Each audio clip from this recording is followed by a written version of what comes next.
אז השאלה הבאה לא זוכר מי, אם פלסטינאים היו מנשקים את, לא, איך רואים, put their weapons down, כאילו הם היו, כאילו לא להשתמש באלימות בכלל, מה אתה חושב שיהיה התגובה של ישראל, או של ישראלים?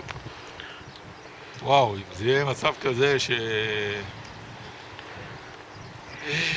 תראה, אני מהמפה הפוליטית שמאלה, אבל אני גם עכשיו בכיוון של ימין, אין ימין אין שמאל, לא יודע, אם זה היה קורה מצב כזה, ולא היה, כי זה צריך לעבור משני הצדדים בצורה מסוימת, אז זה היה מצוין, אז ממש אין בעיה, זאת אומרת, שטחים וכל זה, זה לא הנקודה, ממש... אתה לא חושב, הפחד שלהם, נגיד, בעזה, שאנחנו נבוא להעיף אותם מעזה, או בשטחים, ביהודה ושומרון, שאנחנו נבוא לקחת עוד אדמות. בגלל זה הם אומרים שהם משתמשים באלימות. לא, בעזה, אני אגיד לך מה, בעזה הם היו יכולים לבנות שם את המזרח התיכון החדש. זאת אומרת, הונג קונג, איך אמר פרס, הם היו יכולים לעשות שם הונג קונג. היה להם את כל התנאים, את כל האפשרויות, הם עבדו בארץ, רמת החיים עלתה יותר. היה...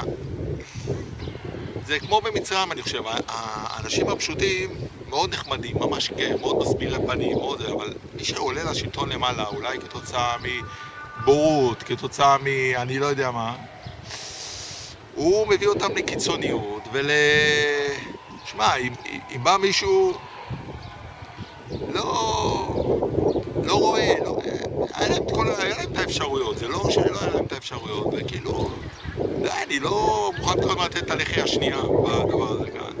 יכול להיות שאנחנו גם עושים איזה משהו לזה, אבל זה בעיקר, אני חושב... אתה חושב שיש בזה משהו? מה? בעיקר הדעת, אני חושב, הדעת, הבורות קצת שם, אתה מבין? זה שאין להם מה להפסיד, זה מה שקוראים אבל אתה חושב שיש בזה משהו שהם רואים את, כאילו, היהודים, שאם הם לא זורקים אבנים, אנחנו נבוא ניקח עוד אדמות, עוד נזרוק אותם, כאילו, לירדן, או... לא, אני אגיד לך, בגדול, אני אגיד מה הנקודה. הנקודה היא, לא היה בכלל העניין של אדמות. אני חושב שלא היה העניין של האדמות. אבל גם שהחזירו בעזה את האדמות, כאילו, את הקטע שהחזירו בעזה, החזירו את זה בטעות. אני הייתי ממש, שירתי גם בסיני דרך אגב, אני הייתי נגד החזרת האדמות. אמרתי, רגע, אל תחזירו את האדמות, אתה חייב להביא אותם למצב שבו הם ירימו את רמת החיים, יותר קשרים, כי ברגע שנתת הקיצונים משתלטים שם, וכל הזמן יש טילים, יש כבר כמה, 8-9 שנים של טילים. אי אפשר, הגיע מצב, זאת אומרת, זה מצב. אני בתור, בוא נגיד, שמאל שהייתי שם, ותמיד הצבעתי, אמרתי, וואו, אתה יודע מה, אם אני הייתי יכול, הייתי בשלב מסוים, מטיל שם פצצה, ואומר את כל הזה, מוחק את המקום הזה. די, כבר נמאס, כמה היו יכולים להטיל פצצות. ויש אנשים בדרום וזה. לא היו צריכים להחזיר, כי אז הקיצונים השתלטו שם. הם השתלטו לא רק על זה, הם גם את כל אנשי אבו מאזן, הם פשוט זרקו אותם מהחלונות, זרקו אותם מהזה. זה לא... אני לא רואה את הקשר בין מה שהיהודים עושים בקטע הזה כבר, אני לא רואה את הקשר בין ההתנהגות שלהם, בין האלימות שלהם.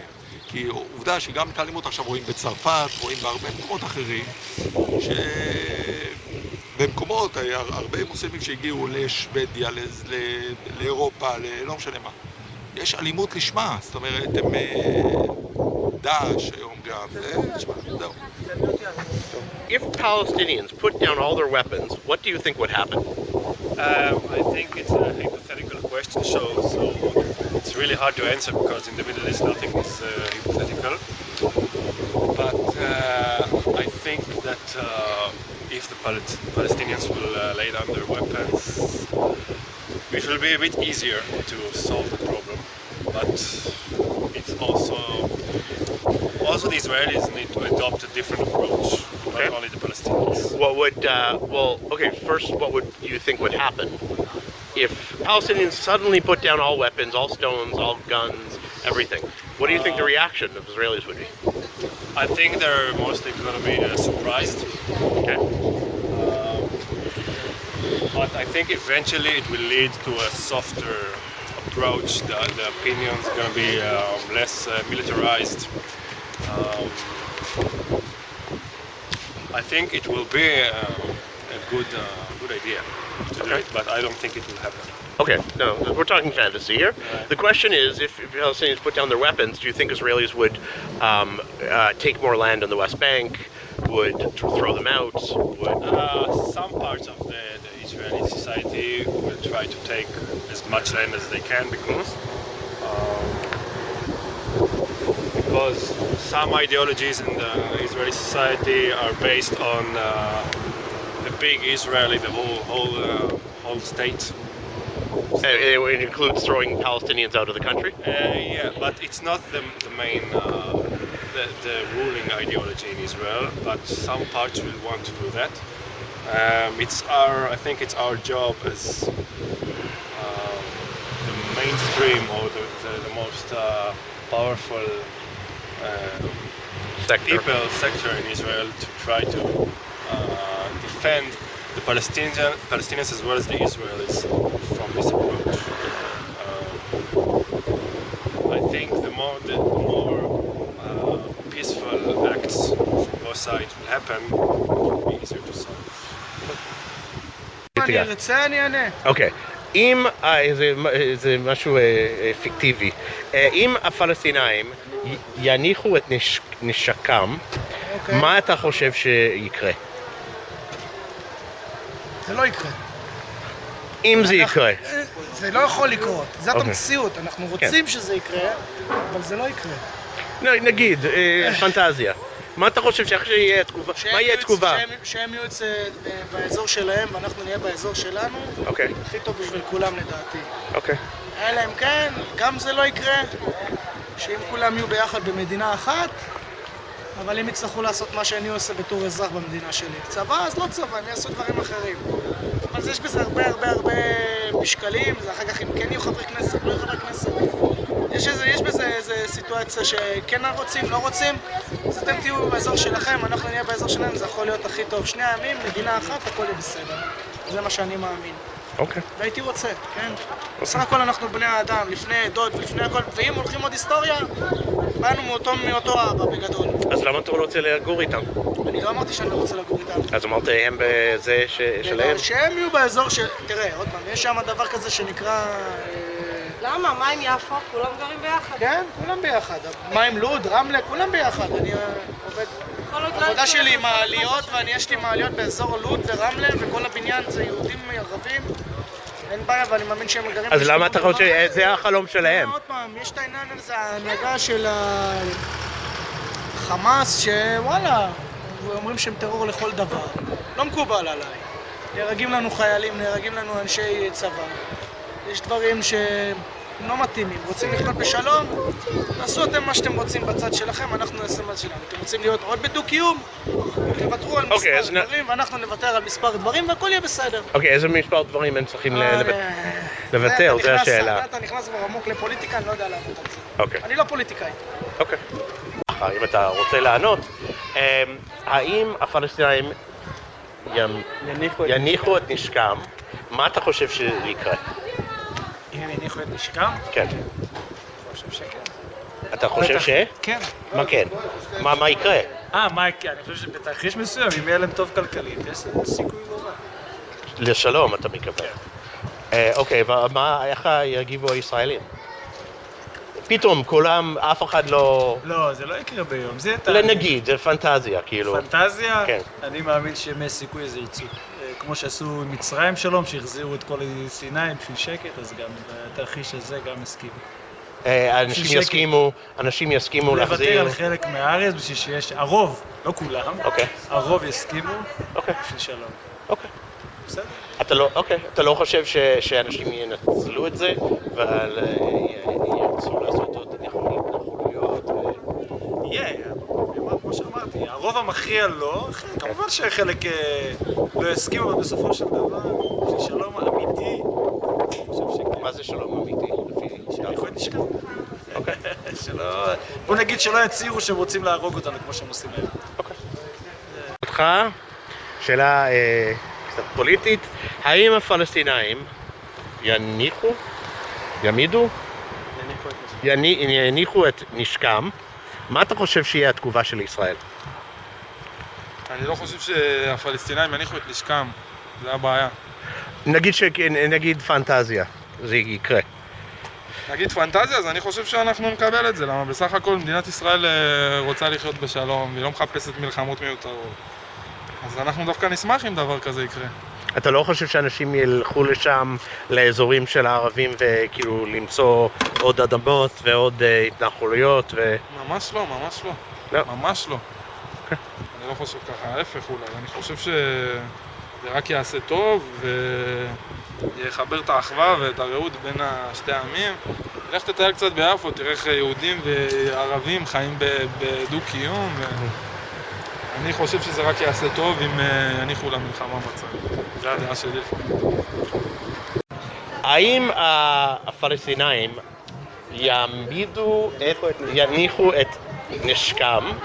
מה אתה חושב שיקרה? איך הישראלים יגיבו? איך הישראלים יגיבו אם הפלסטינאים ירצו שלום? כן.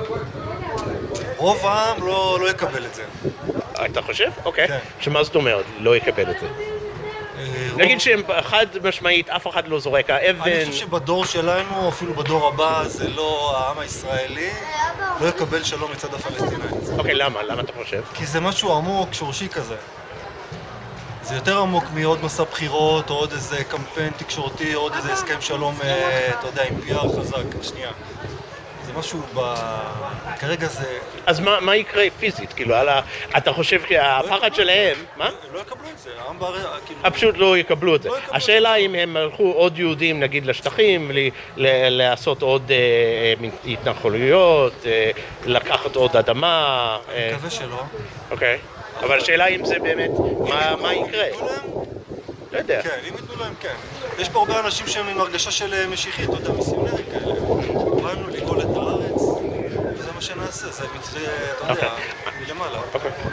אז אני מבין איך שאתה מדבר, אתה לא כך, כאילו, אתה בדיוק ההפך, כאילו. שאלת אם אני רוצה לעבור לבולגריה, אז בולגריה לא, אבל אני בהחלט חושב אם כדאי להישאר פה. אוקיי. לדעתי אין פה עתיד. למה? למה אתה חושב שאין פה עתיד? כי אנשים טיפשים. בגלל שהם לא יקבלו עם הפלסטינאים. אוקיי. בעיקר, כן. אוקיי, תן דוגמה של משהו טיפשי שאנשים פה הרוב עושים. בהקשר של שלום עם הפלסטינאים או בכלל? בכלל. יוצאים לנופש בכנרת והולכים מכות. אוקיי. תכננתם חופשה, השקעתם מאמצים, הגעתם לכנרת, פרסתם אוהל והלכתם מכות. מה, מתקרב לשטח שלי, ברור. בסדר, אז גם השני טיפש, אתה מבין? זה... אין עתיד פה. אם פלסטינאים יורידו נשקם, מה אתה חושב מה יקרה? זה יביא אולי לשלום. יביא לשלום? אולי. מה זאת אומרת אולי? שלום. אוקיי, אתה חושב, הפחד שלהם זה אם הם מפסיקים לזרוק אבנים ובקבוקי תבערה, שיותר יהודים ילכו לשם לקחת אדמה. אתה חושב שזה יקרה? לא, אתה לא חושב? אוקיי.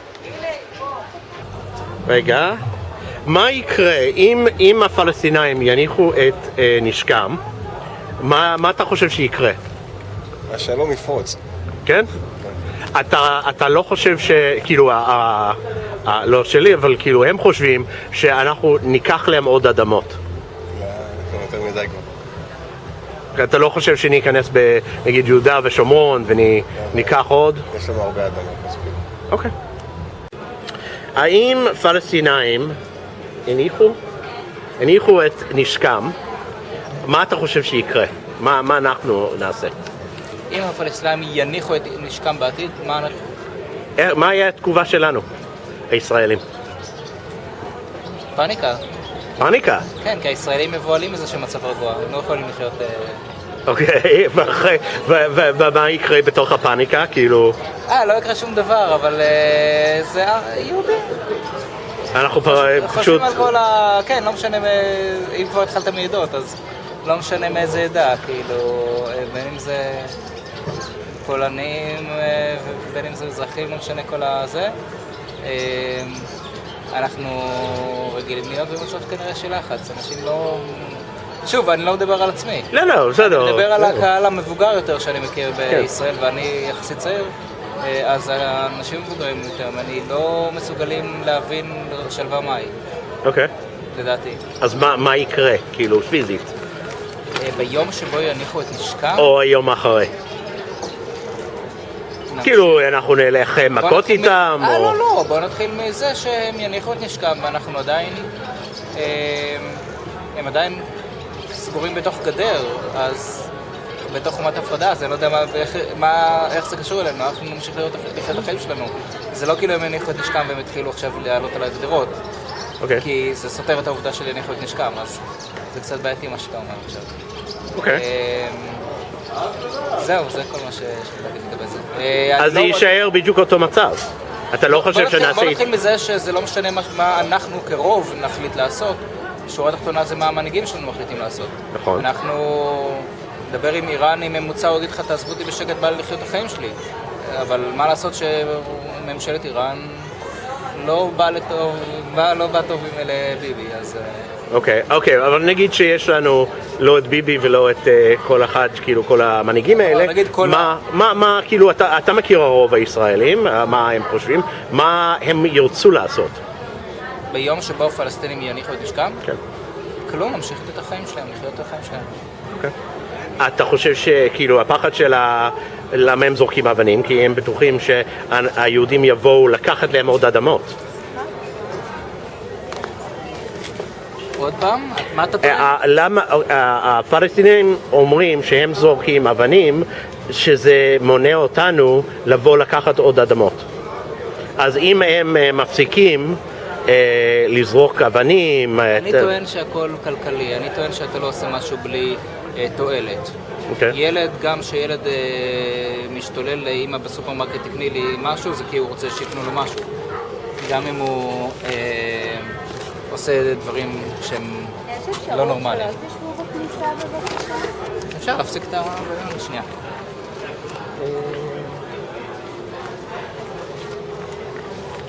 מה עוד רצית לדעת? מה שאמרת. הפריע לי, אז זה קצת... אז כאילו הם אומרים שהם עושים את זה כי זה, נגיד בעזה הם שולחים טילים כי זה מונע אותנו לבוא לקחת אותם עוד אדמה. זה מה שהם טוענים. אז אני טוען שלכל דבר יש סיבה. זאת אומרת שהסיבה היא סיבה גם כלכלית. יכול להיות שאם אני סביר להניח הייתי חי במדינה, לא משנה עכשיו המצב הכבוש, כובש, כל הדברים פסיכולוגיים. אני לא פסיכולוג, אני לא יודע מה עובר עליהם. אבל אני כן יודע שאם היה לי אינטרס והיו אומרים לי אם לא יודע, תעשה פיגוע התאבדות, תזרוק אבנים, לא משנה איזה פיגוע תעשה. אנחנו, שאני אומר אנחנו, אני אומר, ארגון כלשהו, לא משנה אם זה חמאס או לא זה, נדאג למשפחה שלך, נדאג לטיפול רפואי לכל החיים של כל הילדים שלך וכולי, אז סביר להניח שהיה לי אינטרס לעשות זה, במיוחד שאני חי בתוך מדינה מגודרת, שאין לי שום דבר טוב יותר לעשות בחיים שלי. אז מה שאני אומר זה הכל אינטרסים כלכליים, וכל ארגוני טרור בכל המדינות הערביות מסביבנו עשו עבודה יפה. הם אמרו באמת לכל האנשים שרוצים להיות בארגון שלהם, אמרו להם, אנחנו נקים לכם בתי חולים, אנחנו נקים לכם ארגוני סעד למיניהם, שיעזרו לכם אם תצטרפו לשירותנו. דברים שהממשלות שלהם לא בהכרח הציעו להם מראש. אז הטעות של ישראל זה הם לא נתנו לפלסטינאים קופת חולים וכאילו כל התנאים האלה. אפשר להגיד. הפלסטינאים כרגע חיים במצב מאוד בעייתי. לא, אני אומר מההתחלה, אם ב-67 ישראל היה נותן כאילו קופת חולים לכל הפלסטינאים בעזה לא, כי יש פה כמה אלמנטים. קודם כל, סביר להניח שאנחנו נתנו יחס פחות, כמו שאנחנו יודעים גם עד היום, לערביי ישראל גם, אבל עזוב את האחוזים, כי אני לא יודע את האחוזים, לא יודע שום דבר היסטורי. אבל אני כן יכול לדעת שהגורמים הכלכליים הם לא בהכרח מתוך גופים של חמאס. הגורמים הכלכליים הם בהחלט יכולים להגיע גם מאיראן ומעיראק. עיראק לשעבר, כן, אבל בתקופתו זה גם עיראק הייתה מקור כלכלי מאוד מאוד חזק. אז סביר להניח שגם אם ישראל הייתה מקימה בתי חולים, אולי עדיין מדינות חזקות היו משתמשות בפלסטינים כאמצעי. אוקיי.